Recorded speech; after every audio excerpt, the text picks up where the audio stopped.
చరిత్ర తెలియని ప్రతివాడు దరిద్రుడే. అన్ని మతాలు సమానం అనే ప్రతివాడు దరిద్రుడే. ఇంకా వాళ్ళ దగ్గర ఉమ్ము ఉత్సాహ వేసింది కొనుక్కుని తినే ప్రతివాడు దరిద్రుడే. చెప్పు చేత్తో పట్టుకు చెబుతున్నాను, అన్ని మతాలు సమానం అంటే కొత్త చెప్పులు వాడతా. కానీ నిరూపించండి, 10 లక్షలు ఇస్తా. ఎంత చెప్పినా అనుకుని వెళ్ళిపోతాం. ఎంతమంది శంభాజీలు చస్తే మనం మారతాం, ఎంతమంది శివాజీలు వస్తే మనం మారతాం.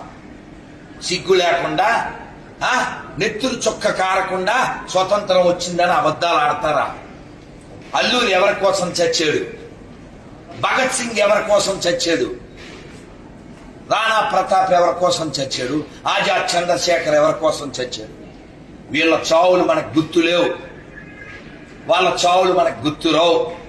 మన భవిష్యత్తు మీద మనకు బెంగ లేదు, మన పూర్వీకుల త్యాగాలు మనకు అక్కర్లేదు. ఇంకా అబద్ధాలు ఆడుకుంటూ వాడెవడో జేబులో పువ్వు పెట్టుకుంటే అది మనం చెవిలో పెట్టుకునే దరిద్రులం. ఈ ఉపన్యాసాలు మారుస్తాయేమన్నీ. కనీసం రేపటి నుంచి ఒక ప్రతిజ్ఞ కట్టుబడండి, ఈ దేశం బాగుపడుతుంది. ఒక్క ప్రతిజ్ఞ.